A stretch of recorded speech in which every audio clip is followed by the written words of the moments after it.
Hi friends, welcome to Amma's Kitchen. இன்னைக்கு பாத்தீங்க அப்படினா ஒரு லஞ்ச் பாக்ஸ் ரெசிபி தான் பார்க்க போறோம். ரொம்ப சிம்பிள் அண்ட் ஈஸியா செஞ்சிரலாம். சுவை பாத்தீங்க அப்படினா அல்டிமேட்டா இருக்கும். எல்லாருக்குமே எந்த நேரத்திலயும் சாப்பிட பிடிக்கும். அதாவது காலையில பிரேக்ஃபாஸ்ட்டுக்கும் டின்னருக்கும் லஞ்சுக்கும் எதுக்கு கொடுத்தீங்கனாலும் சாப்பிடுவாங்க.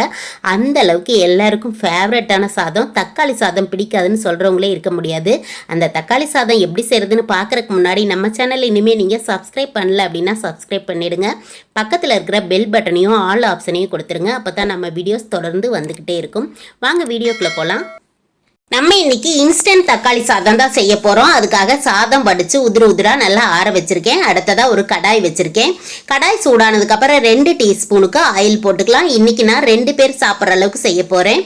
கூடவே வாசனைக்காக 1 டீஸ்பூன் இது மாதிரி நெய் போட்டுக்கலாம். இது ஆப்ஷனல் தான், இருந்துச்சு அப்படின்னா போட்டுக்கோங்க, நல்லா இருக்கும். இப்போ நல்லா நெய்யும் ஆயிலும் சூடானதுக்கப்புறம் இதில் 1/2 டீஸ்பூன் ஜீரகம் தாளிச்சுக்கலாம். கூடவே 1/2 டீஸ்பூன் கடுகு. இந்த கடுகு வெடிக்கிற சமயத்தில் 1 டீஸ்பூனுக்கு கடலைப்பருப்பு சேர்த்துக்கலாம். அது கூடவே 1 டீஸ்பூனுக்கு உளுத்தம்பருப்பு சேர்த்துக்கலாம். இப்போ இந்த பருப்பெல்லாம் பார்த்தீங்க அப்படின்னா நல்லா கலந்து விட்டதுக்கப்புறம் பொன்னிறம் ஆயிருக்கு. இந்த சமயத்தில் ஒரு 2 வரமிளகாவை கிள்ளிட்டு இது மாதிரி எடுத்து வச்சுருக்கேன், அதை சேர்த்துக்கலாம். கூடவே கொஞ்சம் கருவேப்பிலை. அடுத்ததாக பார்த்தீங்க அப்படின்னா ஒரு 5 பல் பூண்டை நல்லா பொடுசாக நறுக்கி வச்சுருக்கேன், அதையும் உள்ளே சேர்த்துக்கலாம். இந்த மாதிரி பூண்டு சேர்க்கும்போது தக்காளி சாதம் நல்லா வாசனையாக இருக்கும். அது கூடவே 2 மீடியம் சைஸ் பெரிய வெங்காயத்தை நல்லா பொடுசாக நறுக்கி வச்சுருக்கேன், அதையும் உள்ளே சேர்த்துட்டு நல்லா கலந்து விட்டுக்கலாம். வெங்காயம் பார்த்தீங்க அப்படின்னா இந்த அளவுக்கு கலந்து வரும்போது ஒரே ஒரு பச்சை மிளகாய் ஃப்ளேவருக்காக மட்டும்தான் நல்லா கலர்ஃபுல்லாக தெரியும், அதுக்காக ஒன்று சேர்த்துக்கிறேன். இது கூடவே மீடியம் சைஸ் தக்காளியை 4 தக்காளி நல்லா பழமாக கலர்ஃபுல்லாக இருக்கிற தக்காளி சேர்த்துக்குங்க. அப்போ தான் தக்காளி சாதம் நல்லாயிருக்கும். நல்லா இது மாதிரி பொடுசாக நறுக்கியிருக்கேன், உள்ளே சேர்த்துக்கலாம். தக்காளி நல்லா வதங்கி வர்றதுக்காக தேவையான அளவுக்கு உப்பு, அந்த சாதத்தில் உப்பு எதுவும் சேர்த்து நான் வடிக்கலை, அதனால அந்த சாப்பாட்டுக்கும் தேவையான அளவுக்கு உப்பு சேர்த்துக்கிறேன். அடுத்தது காரத்துக்காகவும் கலருக்காகவும் பார்த்தீங்க அப்படின்னா ஒரு 3/4 டீஸ்பூன் அளவுக்கு காஷ்மீரி மிளகாத்தூள் சேர்த்துக்கிறேன். இது இல்லை அப்படின்னா நார்மல் மிளகாத்தூள் 1/2 டீஸ்பூன் சேர்த்துக்குங்க, சரியா இருக்கும். கூடவே கொஞ்சம் மஞ்சள் தூளும் சேர்த்துக்கலாம்.